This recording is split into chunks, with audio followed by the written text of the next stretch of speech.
పైలోనీడల్ sinus అంటే ఏంటి, దాని లక్షణాలు ఎలా ఉంటాయి, దాన్ని ఎలా గుర్తించుకోవాలి, దానికి ట్రీట్మెంట్ ఎలా చేయించుకోవాలి దాని గురించి మనం ఈరోజు క్లుప్తంగా తెలుసుకుందాము. పైలోనీడల్ సిస్ట్ ఆర్ పైలోనీడల్ సైనస్ అంటే నడుము వెనక భాగంలో అంటే టెయిల్ బోన్ అంటాము. ఆ టెయిల్ బోన్ భాగంలో ఒక చిన్న స్వెల్లింగ్ వస్తే దాన్ని పైలోనీడల్ సిస్ట్ అంటాము. ఆ సిస్ట్ ఎప్పుడైతే చీము వచ్చి పగిలిపోయి చీము కారడం స్టార్ట్ అవుతుందో దాన్ని పైలోనీడల్ సైనస్ అంటాము. ఇది రావడానికి ముఖ్యంగా 2 కారణాలు ఉంటాయి. ఒకటి ఎక్కువసేపు కూర్చొని పని చేయడం, అంటే డ్రైవింగ్ చేయడం కానీ, ఎక్కువసేపు కూర్చొని ల్యాప్టాప్ మీద పని చేసుకోవడం కానీ, ఇలాంటి వాటి వల్ల వచ్చే అవకాశం ఉంటుంది. మరియు హెయిర్ అనేది, వెంట్రుకలు అనేవి ఏవైతే కోర్స్గా అంటే మందంగా ఉండడము లేదా షార్ప్గా ఉండడం వల్ల హెయిర్ అనేది కట్ అయిపోయి దాంట్లో ఇంప్లాంట్ అయిపోయి సిస్ట్ ఫామ్ అయిపోవడము, చీమ్ కారడం వంటివి కూడా జరుగుతూ ఉంటాయి. ఇది ఊబకాయం ఉన్న వాళ్ళల్లో మరియు షుగర్ ఉన్న వాళ్ళల్లో తొందరగా ఇన్ఫెక్ట్ అవ్వడము, తొందరగా చీమ్ కారడం అనేది మనం చూస్తూ ఉంటాము.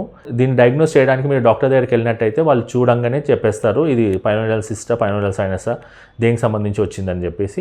అండ్ దీనికి surgery is the final treatment అండి. మీరు ఎన్ని మందులు వాడినా కూడా అక్కడ ఉన్న వెంట్రుకలను తీసేయకుండా, అక్కడ సిస్ట్ని కంప్లీట్గా తీసేయకుండా ఈ ట్రీట్మెంట్ కంప్లీట్ అవ్వదు.